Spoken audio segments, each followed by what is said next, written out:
ॐ नमः सिद्धेभ्यः।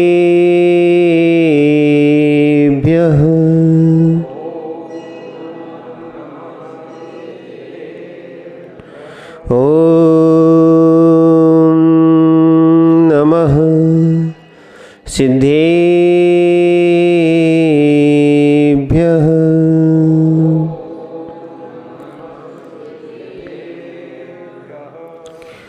नमः समय साराय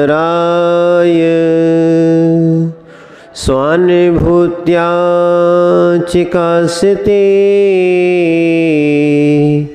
चिस्वभावाय भावाय सर्वभावान्तरक्षिदे। नमो अर्हन्ताणं नमो सिद्धाणं नमो आयर्याणं नमो वज्रायाणं नमो लोहे सव्यसाहुणं कुन्दने वैणधवल्गति सम्यक् जिनका धाम ऐसे गुरु विरागी को सतसैते बार प्रणाम सतसैते बार प्रणाम सतसैते बार प्रणाम। जय बोलिए अनंतानंद सिद्ध परमेष्ठी भगवान की। देवाय देव एक खजर्षि कुंडलपुर के बड़े बाबा की। देवाय देव एक खजर्षि चिंतामणि पार्श्वनाथ भगवान की। देवाय देव एक खजर्षि भगवान महावीर स्वामी की। परम पूज्य आचार्य भगवान कुंद कुंद स्वामी की। परम पूज्य आचार्य भगवान आदिसागर जी महाराज जी की। परम पूज्य गणाचार्य गुरु विराग सागर जी महाराज जी की। 3 कम 9 करोड़ों मुरीराजों की।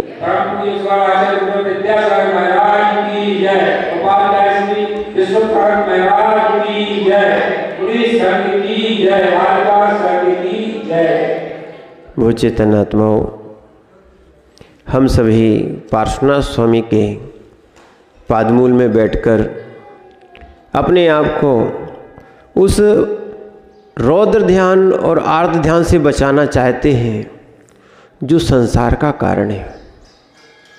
वास्तविकता तो यही है कि आर्त ध्यान और रौद्र ध्यान नहीं छूटेगा तो जीव की दुर्गति ही होना है। आज ही अच्छा प्रकरण उसमें निकला रहा था आर्त ध्यान और रौद्र ध्यान के बारे में। ध्यान रखना, आर्त ध्यान करने वाला जीव त्रियंच गति में जाता है या त्रियंच गति का आश्रय ही करता है। आर्त यानी दुख, आर्त यानी दुख। जो जीव को पूर्व कर्मों के निमित्त से जो दुख उत्पन्न होता है और उसमें दुखी होने वाला जीव जो है, जो दुख करता है, वो सब आर्त ध्यान उसको त्रियंच योनि में ले जाएगा। दूसरा ध्यान जो संसार का कारण बनता है वो रौद्र ध्यान। रौद्र यानी क्रूर परिणाम जिसके होते हैं। आर्त यानी दुख, रौद्र यानी क्रूर परिणाम जिसके होते हैं। हिंसानंदी, मृषानंदी, चौर्यानंदी और परिग्रह नंदी, इन वस्तुओं में जो आनंद मानते हैं वो जीव जो है रौद्र ध्यानी कहलाते हैं। और रौद्र ध्यान करने वाला जीव नरक गति का आश्रय करता है। क्या है? इसीलिए जो लोग विघ्न संतोषी होते हैं, कौन से विघ्न संतोषी होते हैं, जो लोग हर कार्य में विघ्न करते हैं, टांग अड़ाते हैं, ध्यान रखना, ऐसे विघ्न करने वाले जीव आचार्य महाराज जो है यहाँ पर ज्ञानावणों में भी लिखते हैं कि ऐसे जीव जो है ना रौद्र ध्यान करते हैं। रौद्र ध्यान करने वाला जीव, ध्यान रखना, वो नरक गति का आश्रय करता है। एक उन्होंने श्लोक भी दिया है, यानी जो दूसरों के अपकार का जो अतिशय अभिलाषी होता है कि हम कैसे बने इसका अपकार कर दें, उपकार नहीं, क्या करें, अपकार करें। और किसी को दुख रूपी बाणों से विघात हुआ देखकर उसको संतोष होता है। कोई दुखी रहे उसको आनंद आता है कि हाँ कम से कम क्या है, उसको दुख हो रहा है, पीड़ा हो रही है, वो आनंद में है, ठीक है। और गुणों से महान व्यक्तियों को देखकर जो उसे द्वेष उत्पन्न होता है तथा दूसरे के वैभव को देखकर हृदय में चिंता या ईर्ष्या उत्पन्न होती है, यह सब ये रौद्र ध्यान के लक्षण है।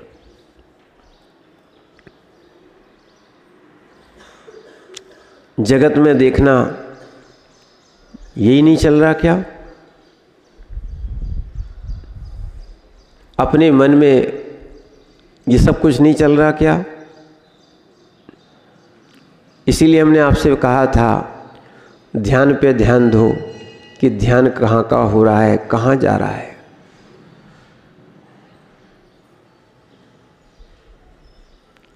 और इस कर्मों के आश्रय से इस जीव को ही कष्ट होने वाला है। क्या है?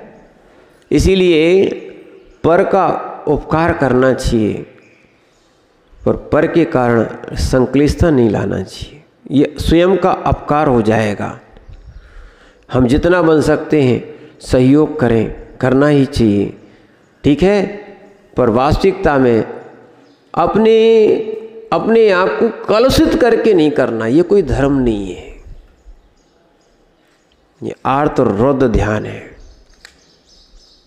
पहले भी इस विषय को आपको बताया था। और जो विषय चल रहा था सबसे पहला इष्ट वियोग। क्या है? इष्ट वियोग। इष्ट का जो भी वस्तुएं हैं, चाहे चेतन हो चाहे अचेतन, उनका वियोग होना और इनके कारण जो दुख होता है वो क्या होता है? इष्ट वियोग नाम का आर्त ध्यान। ऐसा आर्त ध्यान करने वाला, सुनना प्रमाण भी दे रहे हैं आपको, ऐसा आर्त ध्यान करने वाला क्या है? जीव त्रियंच गति में जाता है। जैसे सुकौशल की माँ, दिलीप भैया, सुकौशल की माँ, सुकौशल ने निर्गंथ दीक्षा ले ली, माँ रोती रही, बिलखती रही। समझो किसके लिए बोल रहे हैं? माँ, ठीक है, मेरा बेटा चला गया हो ना। योगा योग पति भी दीक्षा ले ली थी, यानी सुकौशल के पिता ने भी दीक्षा ली थी, और माँ का नियोग था कि वो सुकौशल भी दीक्षा लेंगे, पर माँ ने बहुत प्रयास किया, तब तक तो क्या हो गया, उनको हाँ बचा के रखा। सुनना, और ये भी बहुत विडंबना है, बेटे के बचाने के चक्कर में क्या है, किसी भी मुनिराज को अपने नगर में नहीं आने देती। और ध्यान रखना, अपने राजा जैसे पति यानी जो मुनिराज बन गए थे, जैसे ही वो नगर की ओर आ रहे थे, समझना, नगर की ओर आ रहे थे, उनको मारा जा रहा था, भगाया जा रहा था। क्यों? क्योंकि रानी की आज्ञा थी कि किसी भी मुनिराज का प्रवेश इस नगर में नहीं होना चाहिए। सुकौशल ऊपर से देख रहे थे। धाय माँ रो रही थी। आप क्यों रो रही हो? क्या है? धाय माँ साथ थी, धाय माँ रो रही थी। बोली जिसका नगर है, जिसके नगर में मैंने जिसका नमक खाया है ना, आज वो निर्गंथ मुनिराज बन के आए हैं अपने नगर में। सुनना, कैसा कर्म का योग है, कैसी मोही माँ है कि अपने ही राजा को और अपने ही पति को माने नगर से बाहर निकलवा रही है, पिटवा रही है। बोले कौन? बोले बेटा जी तुम्हारे पिता हैं। कौन है? पिता हैं। और जैसे ही उनको मालूम चला, जिनने कभी अपने पिता को नहीं देखा हो और बताया ही नहीं गया, कुछ कोई चीज़ पता ही नहीं थी, उसके बाद उनका ऐसा है, उनके पास जाके उन्होंने दीक्षा ले ली, साथ हो गए। विचार करना, पहले तो वैसे ही कलुषित माता रहती थी, अब पिता माने बेटी और पति दोनों चले गए और कलुषित रही। मरने के बाद व्याघ्री हुई थी। क्या है? समझ रहे ना आप बात को? यानी इष्ट वियोग आर्त ध्यान करने वाला जीव त्रियंज गति का आश्रय करता है, ये प्रमाणित बात आपको बताई। आप अच्छे से सुनने का प्रयास करो। क्या है? आर्त ध्यान में त्रियंज गति का आश्रय होता है, रौद्र ध्यान में नरक गति का है। आप थोड़ा सा लिख लिया करो तो बाद में पूछ लेना, ठीक है? तो कहने का अर्थ ये है क्या कि ऐसे परिणाम भले ही हम कितना धर्म करें पर ध्यान कहाँ है? क्या है? धर्म करें पर ध्यान क्या है, कहाँ है, ये देखना चाहिए। इसको कहते हैं धर्म ध्यान। क्या होता है? धर्म करो पर धर्म का ध्यान है कि इष्ट अनिष्ट वियोग का ध्यान है कि आर्त रौद्र परिणाम है। कौन सी परिणाम है? सारी साधना ध्यान की है।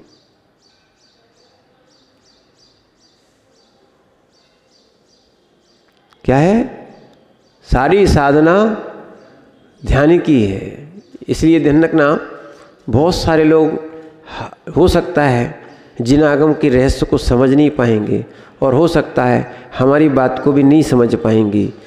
हमने पहले ही कहा था क्रिया कुछ हो सकती है, ध्यान कहीं और हो सकता है। हम क्रिया का निषेध नहीं करते, पर क्रिया के साथ सम्यक ध्यान होना चाहिए। क्रिया के साथ चाहे वो निर्ग्रंथ भी क्यों ना हो, क्रिया के साथ सम्यक ध्यान होना चाहिए। क्रिया के साथ ज्ञान भी होना चाहिए, ज्ञान के साथ क्रिया भी होना चाहिए। किसी भी विषय को एकांत में मत लेना। क्या है? नहीं तो हम मात्र क्रिया ही करते हैं। क्या करते हैं? हम क्रिया ही करते, बस क्रिया ही करते हैं, हम क्रिया ही करते हैं। हमारा ध्यान कहाँ जा रहा है ये ध्यान भूल जाते हैं। धर्म ध्यान में जा रहा है कि आर्तरोध ध्यान में जा रहा है?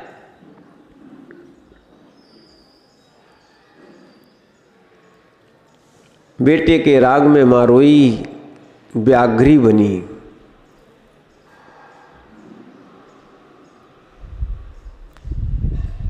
ये उपकार है, निज पे उपकार है कि अपकार है?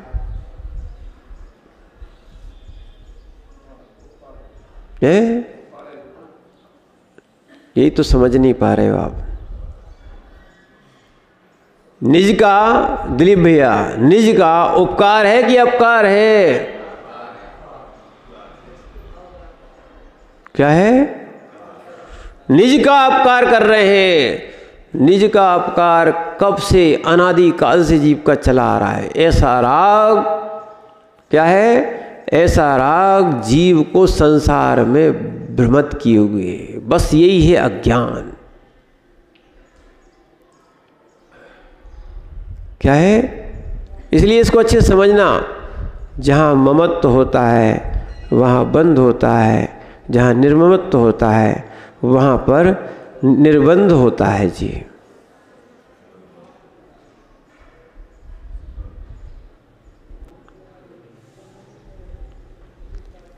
संयोग को संयोग मानो, संयोग को संयोग मानो। जितने दिन का जिस जीव का संयोग है उसका संयोग मानो, संयोग भी करो, पर ध्यान रखना संयोग को स्वभाव नहीं मानो। इस सूत्र को बार बार लिखना, बोलना, संयोग संयोग है, संयोग स्वभाव नहीं है। बोलो एक बार। जो जो आपके संयोगी हैं, सहयोगी हैं, उनको आप संयोगी मानो, सहयोगी मानो, स्वभाव नहीं मानो, नहीं तो विकल्प होगा, निज का अपकार होगा। क्या होगा? निज का अपकार होगा। क्यों सम्यक दृष्टि जीव संसार में रह के भी संसारी नहीं होता, या जलते भिन्न कमल है, क्यों कहा गया? संयोग को संयोग मानता है। चक्रवर्ती जैसी संपदा होने के बाद भी, 96,000 रानियां होने के बाद भी, 6 खंड का राज्य होने के बाद भी जीव बैरागी। संसार की सबसे बड़ी विभूति जिसके पास है, इस मनुष्य लोक की सारी विभूतियां जिसके पास है, ऐसी 9 नदियां, 14 रत्न जिसके पास है, इतनी अक्षौणी सेनाएं जिसके पास है, वो इतना बड़ा परिग्रह वाला जीव भी नरक नहीं गया। ये देखो, ये होती है भेद विज्ञान की दशा। संयोग को संयोग माना था, संयोग को संयोग माना था, संयोग को स्वभाव नहीं माना। वस्तु होने के बाद भी बहुत, देखो ये बहुत बड़ी साधना है कि इष्ट वियोग अनिष्ट संयोग की आर्त रौद्र ध्यान में नहीं जाना। ध्यान, अगर ध्यान को सम्यक में लगा दिया, ध्यान को बुरे से बचा लिया, तो आपकी सारी क्रियाएं सफल हो जाएंगी। अन्यथा वो क्रियाएं, आपने मंदिर आए और कहीं भी या संयम लिया या पिछी कमंडल में ले लिया, ध्यान वही चल रहा है। ये कह सकते हैं क्या है? कपड़ा उतर गया, राग नहीं उतरा। कपड़े बदल लिए, राग नहीं बदला। कपड़े बदल लिए, कसाई नहीं बदली।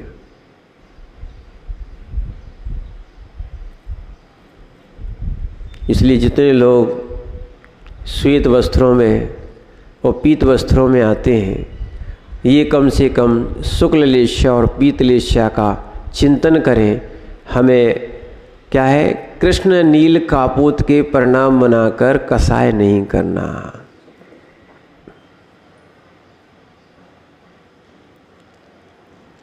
वस्त्र पहने तो वस्त्रों की उस वर्गणाओं का भी ध्यान रखो। उस श्वेत वस्त्र ही क्यों, शुक्ल लेस्या कैसी? ध्यान रखना, आपने मंदिरों में बना देखा है, वो बनाते भी हो, बनाना भी चाहिए। 6 प्रकार के व्यक्ति होते हैं। देखो अपना चिंतन समझो, 6 प्रकार के व्यक्ति होते हैं। ये बिल्कुल इसी ध्यान में आ रहा है, लेस्याओं में भी आ रहा है। 3 लेस्याएं अशुभ होती हैं, 3 लेस्याएं शुभ होती हैं। ठीक है, वो पेड़ बना हुआ है, व्यक्ति को आम खाना है। एक कृष्ण लेस्या वाला है, वो पेड़ काट रहा है। अरे भैया, पेड़ी पाम खाना है तो पेड़ काटने से क्या मतलब? नहीं, ऐसे विघ्न संतोषी जीव होते हैं, है ना। इस सारे लोगों का, हमें तो अपना धर्म करना है, दूसरे से कोई मतलब नहीं है। समझो आप बात को। पेड़ काटने में लगे हुए, समझ में नहीं आ रहा। अरे एक बार तो आम खा लोगे, एक बार की पर्याय का सुख तो भोग लोगे, अन्य पर्याय फिर पेड़ ही नहीं रहेगा तो अगले वर्ष आम कहाँ से आएंगे?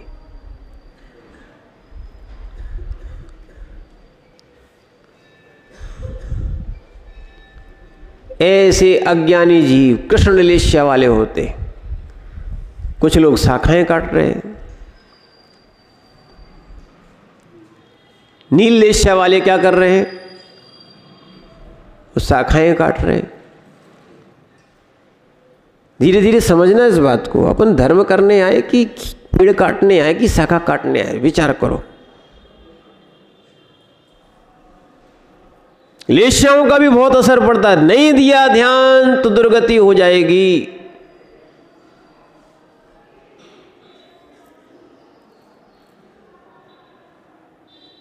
क्या है?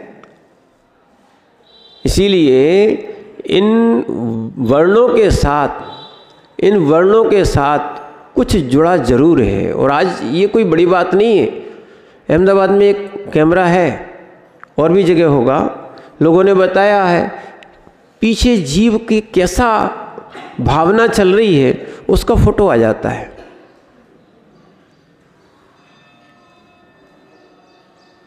जिसको अपन कहते भावमंडल, आभा मंडल, जो भगवान के पीछे चलता है। भगवान के नहीं, सबके पीछे चलता है, सबके पीछे चलता है। उनका दिखता है, उनका दृश्यमान है, हमारा अदृश्य है।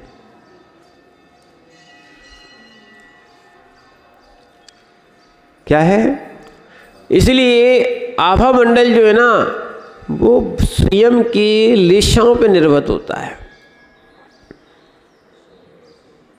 इसीलिए देखो, अब दूसरा व्यक्ति जो है वो पेड़ नहीं काट रहा, शाखाएं काट रहा है।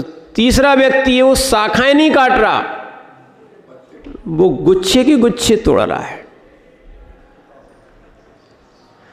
अरे भैया, क्यों कच्चे पक्के सब तोड़ रहे हो? क्या मतलब है? क्या है? जो आपको प्रयोजन है वो लेना चाहिए था। नहीं देखना, कृष्ण नील कापोत गुच्छे के गुच्छे तोड़ रहा है, या ये कह दे वो पूरी डगाल को तोड़ रहा है। और पीत वाला गुच्छे तोड़ रहा है। क्या कर रहा है? वो शाखाएं तोड़ रहा है, छोटी छोटी जिसमें लगी है एक, ठीक है। और एक जो था वो पीत वाला जो है क्या कर रहा है? नहीं, गुच्छे के गुच्छे तोड़ रहा है, कच्चे पके सब तोड़ रहा है। पद्म वाला जो है मात्र पके आम तोड़ रहा है। शुक्लेच्छा पे आ जाओ। अभी पीत और पद्म की बता रहे आपको। शुक्लेच्छा वाला बोल रहा है, हमें तो भैया आम खाने से मतलब है, जब नीचे पड़े ही हैं तो क्यों ऊपर चढ़ के तोड़ा जाए। आराम से चुन रहा है, क्यों किसी पेड़ को भी कष्ट दिया जाए। ऐसी भावना वाला जीव शुक्लेच्छा वाला होता है। क्या है? और शुक्लेच्छा वाला जीव, सुनना, यदि अभव्य भी हुआ, मिथ्या दृष्टि अभव्य भी हुआ, तो ऐसा जीव निर्गंथ पद धारण करके ग्रैवियक तक की यात्रा कर लेता है। ये संयम का प्रभाव है, ये शुक्लेच्छा का प्रभाव है। अभव्य जीव भी मिथ्यात्व के साथ, ध्यान रखना, अभव्य जीव भी मिथ्यात्व के साथ कहाँ पहुंच जाता है? 9 में ग्रैवियक पहुंच जाता है। ये संयम की उपलब्धि थी। क्या है? अभव्य है, मिथ्या साथ में है, पर कसाय की मंदता है। कहाँ पहुंच गया? 9 में ग्रैवियक से, उससे आगे जा ही नहीं सकते। इसीलिए विचार करना चाहिए कि हम अपने भावों को कितना बचा सकते हैं। अब ये देखना है, अगर वास्तविकता में अपना उपकार करना चाहते हो तो अपने परिणामों को अशुभ से बचाओ। किससे बचाओ? हाँ, इष्ट का वियोग हो, ठीक है, संयोग था। क्या था? संयोग था, ठीक है ना। उनका वियोग हो गया, क्या कर सकते हैं अपन? ठीक है ना। क्या कोई लौट के आ सकता है? क्या नहीं आ सकता है। तो वियोग हुआ है, उसको समझ लोगे, उसके बाद रोगे गाओगे नहीं, और वैसा चिंता नहीं करोगे, वैसी चिंतन नहीं करोगे, तो तुम्हारे आर्त ध्यान नहीं होगा। रौद्र ध्यान नहीं, आर्त ध्यान का पहला पाया अपन ने समझा इष्ट वियोग, अनिष्ट संयोग। किसी पाप कर्म के उदय से किसी भी जीव का ध्यान रखना, अनिष्ट वस्तु का संयोग हो जाता है। चलते चलते कांटा लग गया, हो सकता है किसी ने गाली दे दी, हो सकता है किसी ने अपना बुरा कर दिया, अनिष्टों का संयोग मिल रहा है। कभी कभी कोई चप्पल और जूते पहनते हैं और उन्हीं के जूते चप्पल स्वयं को काटते हैं, होता कि नहीं होता? ये सब क्या है? अनिष्ट संयोग। कभी अपने हाथ से कोई का घात हो जाता स्वयं के, ठीक है ना, जिसको स्वघात नाम कर्म का उदय कहते हैं। परघात तो परखी से होता है, स्वघात स्वयं के हो जाता है। कभी अपने ही नाखून बढ़ते हैं और वहीं पर नोखी रस जैसा कुछ हो जाता है। बहुत से ऐसी चीज़ें होती हैं। तो ये सब अनिष्ट का संयोग, ठीक है ना, हो सकता है जिससे आपकी शत्रुता हो और वो ही बाजू में आके बैठता हो और तुम्हारा भाव खराब होता है। बताओ, इनको यही जगह मिली थी, हम प्रवचन सुनने आए थे, हम पूजा करने आए थे, हम स्वाध्याय करने आए थे, हम जाप करने आए थे, हम आहार देने आए थे, ये हमारे बगल में क्यों खड़े? अब वो देखो, वो तुमसे कुछ कह नहीं रहा है, पर तुम्हें क्या हो रहा है? चिंतन क्या चल रहा है?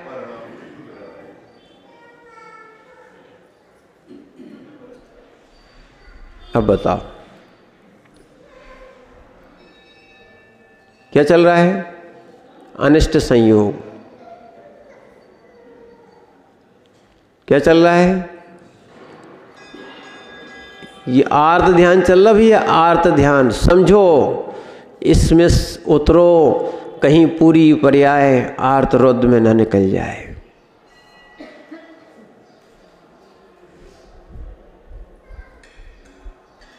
क्या है? जब तक सुनोगे नहीं तब तक समझ में भी नहीं आएगा, और हम भी जब तक सुनाएंगे नहीं हमें भी समझ में नहीं आएगा। हमें भी समझ के लिए ये उपदेश है, धर्मोपदेश इसलिए है कि दूसरों को तत्व ज्ञान हो, दूसरों को भेद विज्ञान हो और निज को भी भेद विज्ञान हो। ये है स्वाध्याय।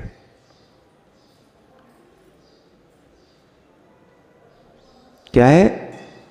बाह्य बाह्य का नाम कोई प्रवचन नहीं है। प्रकृष्ट वचनम इति प्रवचनम। चुटकुलों का नाम क्या है? कोई प्रवचन नहीं है। मनोरंजनों का नाम, ये तो टीवी और मोबाइल पे खूब मिलते हैं, इसका नाम प्रवचन नहीं है।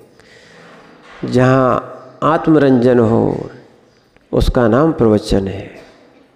जहाँ भोगों के प्रति, कसायों के प्रति जीव को ज्ञान हो, ग्लानि हो कि इनको छोड़ना चाहिए, यही देखना। कोई भी अनिष्ट नहीं है और कोई भी इष्ट नहीं है। ध्यान रखना, ये कर्म ही अनिष्ट हैं जो जीव को दुख दे रहे हैं। कल ही हमने पूछा था, किसी ने गाली दी तो क्या करोगे? एक दो बार और कह, बोले मिटा देंगे, और क्या करेंगे महाराज हम? ठीक है, एक बार दो बार, तीसरी बार तो सुनेंगे नहीं। हमने कहा ठीक, कई जगह तो ये आया कि हम 100 बार तक क्षमा करेंगे और उसके बाद ठीक है, समझना। हमने कहा ये वो दर्शन है, यहाँ शत्रु को नहीं मिटाया जाता। सुनील भैया, शत्रु को नहीं मिटाया जाता, यहाँ तो शत्रु रूपी जो कर्म है उसको ही मिटा देते हैं। सही भाव क्या है? अरे बार बार अगर तुमने उसको मिटा दिया तो फिर उत्पन्न हो जाएगा। पर्याय मिटाओगे, जीव को मिटा सकते हो क्या? देखो हमने पहले ही बता दिया, अब भूमिका बनाने की कोई आवश्यकता नहीं। आप समझ गए, जीव को कोई उत्पन्न भी नहीं कर सकता, जीव को मिटा भी नहीं सकता, या द्रव्य को कोई उत्पन्न भी नहीं कर सकता, द्रव्य को कोई मिटा भी नहीं सकता है। समझ रहे ना आप बात को? अब ये बताओ, अब तुम किसको मिटाओगे? किसको मिटाओगे? किसको मिटाओगी? पुद्गल भी नहीं मिटता, पुद्गल का परिणमन होता है, बस ये हो सकता है। और जीव भी नहीं मिटता, जीव को मिटाने वाला कोई भी जगत में है ही नहीं, ना तीर्थंकर, ना कोई प्रभु, न परमात्मा। फिर तुम्हारी और हमारी क्या सामर्थ्य है? क्यों कर्तृत्व में, क्यों आर्तरौद्र परिणामों में आया कि मैं मिटा के रखूँगा, वंश मिटा दूंगा? न तुम वंश मिटा सकते हो, बस ये पर्याय मिटा पाओगे, और उसके कारण कितना घूमोगे, क्यों बन रहे हो हिंसक? इसलिए हमने पहले ही कहा था, आज और सुन लो, जीव के पीछे जीव को कष्ट क्यों देते हो?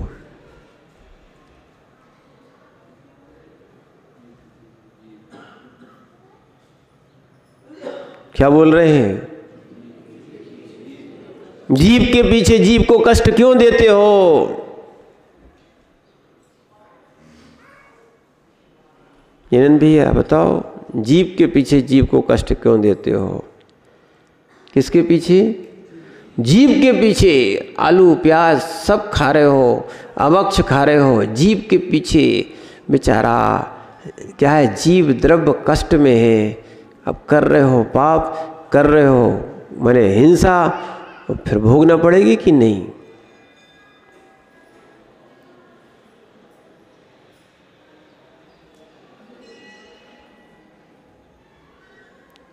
भूल में बहुत सारे लोग कह रहे हैं जीव को आनंद दे रहे हैं। क्या है? खूब फास्ट फूड खा रहे हैं, बाजार का खा रहे हैं, सब खा रहे हैं। सुनना, कह रहे आनंद आ रहा है। आनंद नहीं आ रहा बेटा, समझो तुम लोगों को क्या है, आनंद नहीं आ रहा। छोटे छोटे बच्चे समझो, आनंद नहीं आ रहा। जीव के पीछे जीव को कष्ट दे रहे हो, अज्ञानता है तुम्हारी,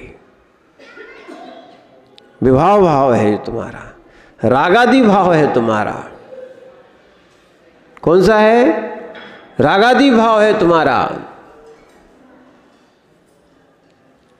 भुक्तोर्जिता मोहर्मुआन मया सर्वेपि पुद्गला। क्या है? मैंने सभी पुद्गलों को बार बार भोगा है।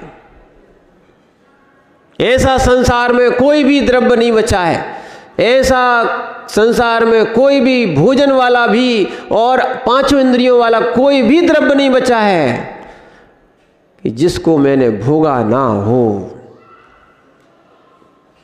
भुक्तोर्जिता मोहर्मुयान मया सर्वी पुद्गला। उच्च स्टेज भी, यानी ये सब बमन के तुल्य है। कैसा है? बमन के तुल्य है। इस बमन में क्या स्प्रा? ज्ञानी जन बमन के लिए कोई इच्छा रखते हैं क्या? कोई बमन कर दे, उल्टी जिसको अपन बोलते हैं, उल्टी कौन खाएगा? कैसी लगती है? ऐसे जिसको भोग के छोड़ दिया है, बार बार भोगा है, वो क्या है? मम विग्रस्य का स्पृहा, मम विग्रस्य का स्पृहा।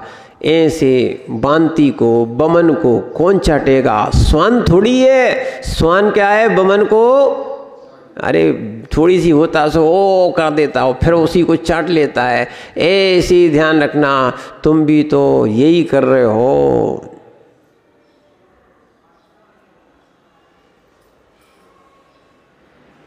इसलिए सही ज्ञानी हो जाता है, कम से कम जीव के पीछे जीव को कष्ट नहीं देता। जीव के पीछे जीव को कष्ट नहीं देता, कसाय के पीछे जीव को कष्ट नहीं देता, राग के पीछे जीव को कष्ट नहीं देता। जान जाता है ज्ञानी तो इनसे भिन्न हो जाता है। क्या है? इसीलिए अनिष्ट संयोग होने पर भी, ज्ञानी जन अनिष्ट संयोग होने पर भी उपकार मानते, बहुत अच्छा किया, अगर तुम नहीं होते तो हमारे लिए आंखें खोलने वाला दूसरा नहीं होता, है ना? फिर समझ में आता है कोई किसी का नहीं होता। क्या है? कोई किसी का अपना ही बेटा अपनी ही चिता में आग लगाता है और कोई दूसरा नहीं लगाता है। अधिकार के साथ नवीन भैया सुन लो अच्छे से, क्या है? जिसको तुमने जना है वो ही जलाएगा। अधिकार के साथ। किसके साथ? फिर भी आंखें नहीं खुलती लोगों की।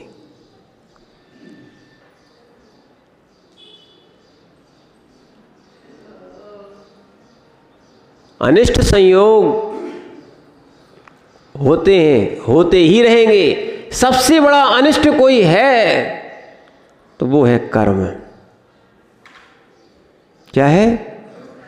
और सही विजेता बनना चाहते हो तो कर्म रूपी शत्रु को जीतने का प्रयास करो। क्या तुम किसी को मिटाने में आए हो? कोई द्रव्य मिटने वाला नहीं है। अच्छा चिंतन है आज। कोई द्रव्य कभी मिटने वाला नहीं है। कोई द्रव्य कभी भी मिटने वाला नहीं है। ध्यान रखना, पुद्गल को भी नहीं मिटा सकते हो और जीव को भी नहीं मिटा सकते हो, है ना। इन द्रव्यों को नहीं मिटा सकते हो, पर्याय मिटेंगी, फिर उत्पन्न हो जाएंगी। सुनना, एक मिटती है, एक का जैसे एक ही समय में जैसे ही विनाश होता है वैसे ही उत्पाद भी हो जाता है। एक पर्याय का विनाश, उसी समय दूसरी पर्याय का उत्पाद। तो तुम मिटाया क्या है तुमने? इसलिए तुम्हारा पुरुषार्थ व्यर्थ गया। इसलिए ध्यान रखना, अगर ध्यान पर ध्यान गया है तो धर्म ध्यान हो सकता है, और ध्यान पे ध्यान नहीं रखा है तो वही आर्तरोध ध्यान संसार के होंगे। और यही करते हम संसार में आए। क्या है? किसी ने थोड़े बोले चार जमा दो,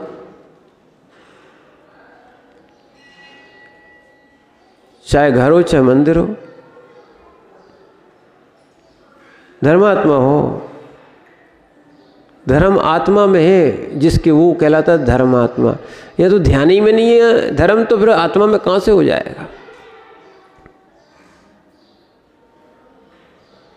क्या है?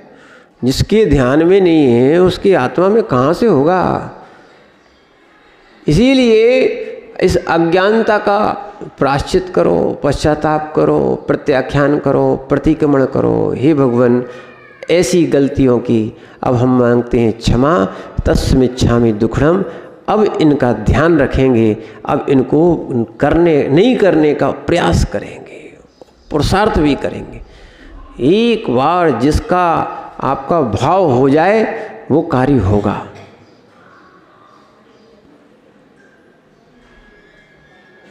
चाहे इष्ट वियोग हो, चाहे अनिष्ट संयोग हो, कर्म के उदय से पीड़ा चिंतन भी होता है। समझो, अच्छे समझो, ये तो सबसे बड़ा रोग चल रहा है। अगर यहाँ पर जो भी दवाई बता दी जाए, देखो हम निषेध नहीं कर रहे किसी का, पर हम आपको बता रहे हैं अच्छे लोगों का ध्यान कहाँ है। लोग शरीर का उपचार कर रहे हैं, शरीर का ध्यान रख रहे हैं, शरीर का उपचार कर रहे हैं, शरीर का ध्यान रख रहे हैं, ठीक है ना। वास्तविकता में ये शरीर की दृष्टि अगर जाएगी तो पीड़ा चिंतन निज के शरीर का और पर के शरीर का ध्यान है। ध्याता तो निज की पीड़ा चिंतन का भी चिंतन नहीं करता, चाहे निज पीड़ा हो चाहे पर पीड़ा हो।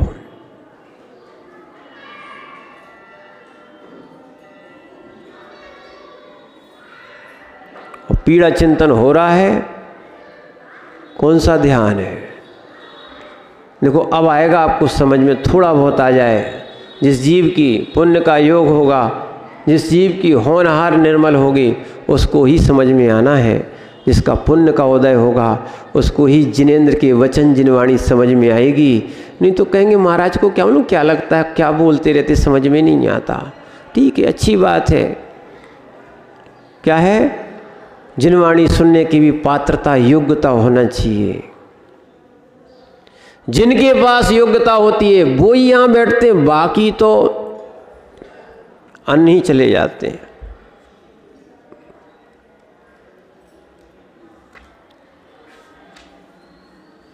पीड़ा चिंतन। कौन सा? पीड़ा चिंतन। कौन सा ध्यान है? बोले महाराज सबसे बड़ा परोपकार और आर्त ध्यान और धर्म ध्यान है। बोलो बोलो।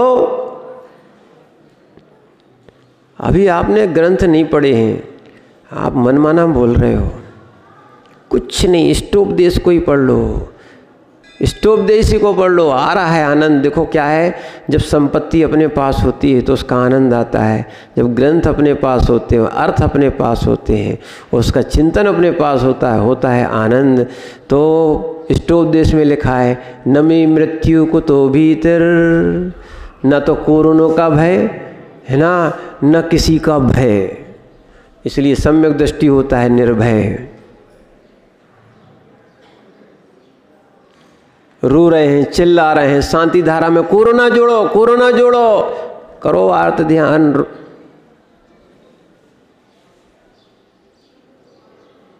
क्या बोल रहे महाराज, अब क्या करें हम लोग? जिनवाणी ने बोला है तो बोल रहे हैं। न मे मृत्यु कुतो भीतर, न मे व्याधि कुतो व्यथा। ये आ रहा, न मे व्याधि कुतो व्यथा। ये धर्म ध्यान क्या है? मेरा मरण भी नहीं है और मेरे अंदर व्याधि नहीं है। देखो आप ही कहते हो, बोले हमारे पेट में दर्द है। किस में दर्द है? बोले सिर में दर्द है। क्या बोलते हैं? सिर में दर्द है। कोई बोलते ये हाथ दर्द है, पैर दर्द है ना। कोई ये बोलता आत्मा में दर्द है।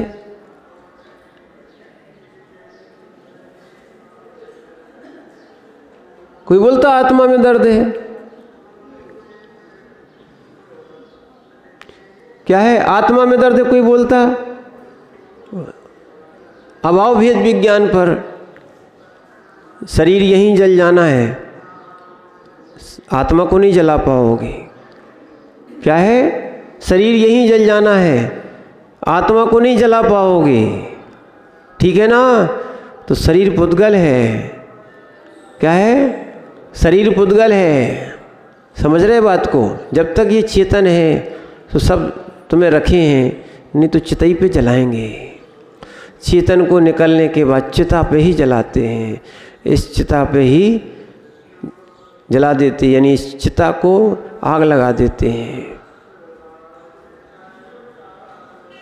समझ रहे ना?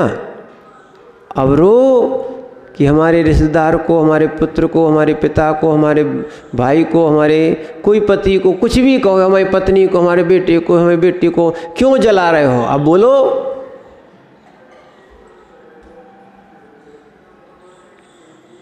समझ रहे ना अब बात को? इसलिए ध्यान रखो, न मे मृत्यु कुतो भीतर, न मे व्याधि कुतो वृथा। असाता के योग से, अब ध्यान रखना, मूल बात पे आओ।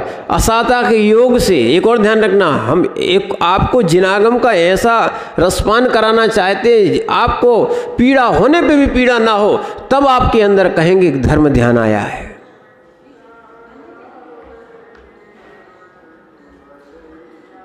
असाता के योग से जीव को रोग होता है। एक मुनिराज के लिए असाता से रोग हो गया। ध्यान रखना, वैद्य जी ने उपचार किया। वैद्य जी ने क्या किया? उपचार किया और वो ठीक हो गए। अब वैद्य जी सोच रहे थे महाराज जी आशीर्वाद देंगे, बहुत सम्मान, बड़ा मैंने हमारी क्या करेंगे, मैंने सम्मान देंगे, बहुत हमारा खूब नाम लेंगे। ठीक है ना? महाराज जी के पास गए। महाराज जी ने बोला क्या? क्या बोला? ठीक है, असाता का रोग चला गया, असाता का उदय चला गया तो ठीक हो गए। बोले वाह, हमने ठीक किया था, है ना? हमने इतनी मेहनत की, दवाई की, सब कुछ किया, और महाराज ने क्या बोल दिया? बड़ी संक्लेशता। और ऐसी संक्लेशता लेके, अब देखो फिर से दूसरा उदाहरण, ऐसी संक्लेशता को लेके उनका आयु कर्म खत्म हुआ। वो बोल रहे थे बताओ इतना अच्छा तो अपन ने इलाज किया, इनने दो शब्द मीठे भी नहीं बोले, और क्या दिया? क्या? असाता का रोग चला, असाता का उदय चला गया, सो हम ठीक हो गए। ठीक, वो जीव कौन? वैद्य जी का जीव मरण के उपरांत बना बंदर। आ गई याद? किसी ने अगर वास्तव में थोड़ा बहुत प्रथमान योग का स्वाध्याय किया होगा, वो क्या बना? बंदर। बंदर बन के अब उसी वन में महाराज का क्या हुआ? गमन। और योगा योग जहाँ कर रहे थे वो साधना, ठीक है ना, उसी वृक्ष के ऊपर वो आ गया। कौन? और उनको देखकर, जैसे कल सुन लो, कल बताई थी, वो ऋषभदेव को देखकर, निर्गंथ योगी ऋषभदेव को देखकर राजा श्रेयांश को जाति स्मरण हो गया। ऐसे ही उस जीव को भी जाति स्मरण हो गया कि यही महाराज है और हम बैजी थे, और क्या है, हमने ठीक किया था, और ठीक करने के बाद क्या है, इनने क्या बोल दिया था? क्या करें भाई साहब, कसाय तो छोड़ पीछे नहीं छोड़ती है। क्या है? कसाय की परिभाषा सही सुनो। जो आत्मा को कसे उसका नाम, जो आत्मा को कसे उसका नाम, अब कितने भाव तक कसे तो वो आप ही जानना। हो गई, उदय में आ गई। अच्छा वे महाराज है, उसने पेड़ से डगाल तोड़ी और वहीं से फेंक दी, तो उनकी सीधी जंघा में जाके लगी, खून निकल रहा था। बोले हमने ठीक किया था, और क्या बोला? हसाता का उदय। बहुत देर तक तो खून निकलता रहा। जब कसाय की मंदता हुई तो बंदर के भाव हुए कि बताओ क्यों अपन ने ऐसा किया था। अब वैद्य का जाति स्मरण तो हो ही गया था, तो वो जानता था कौन से पत्ते लगाने से ठीक होते हैं। तो पत्ते तोड़ के लाया, उसको निकाला और लगा दिया। ठीक, महाराज अवधि ज्ञान के धारक थे, समझ गए। बोले वैद्य जी ठीक हो?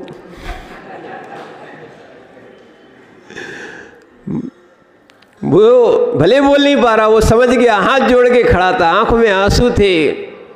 महाराज जान गए, बोले हम तो सब जान गए, अवधि ज्ञान से जान गए। वैद्य जी ठीक हो? असाता का उदय था तो तुमने हमारे पैर में क्या लगाई थी? मैंने डाल लगा दी। साता का उदय, तुम्हारे परिणाम में बदलाव आया तो तुमने इसका इलाज कर दिया। आज भी यही कहेंगे, ये हमारी क्या है? साता का उदय आया सो ठीक हो गया, असाता का उदय आया सो तुमने ये घाव किया था। ये अगर समझोगे तो रहेगा आपको वास्तविकता में ज्ञान कि हम रौद्र ध्यान से यानी आर्त ध्यान के उस पीड़ा चिंतन से बचे हैं। इसलिए पीड़ा चिंतन नहीं करना, सहयोग करना, निज का भी पर का भी सहयोग करना, पर पीड़ा चिंतन नहीं करना। नहीं तो ये है कौन सा ध्यान? कौन सा ध्यान? आर्त ध्यान। किस गति में ले जाता है? त्रियंच गति में ले जाता है। ठीक है ना? इसको समझने का प्रयास करो। वास्तविकता में हम इन आर्त ध्यान से बचने का प्रयास करें, ध्यान दें कि ध्यान कहाँ पर है। ओम नमः सिद्धेभ्यः।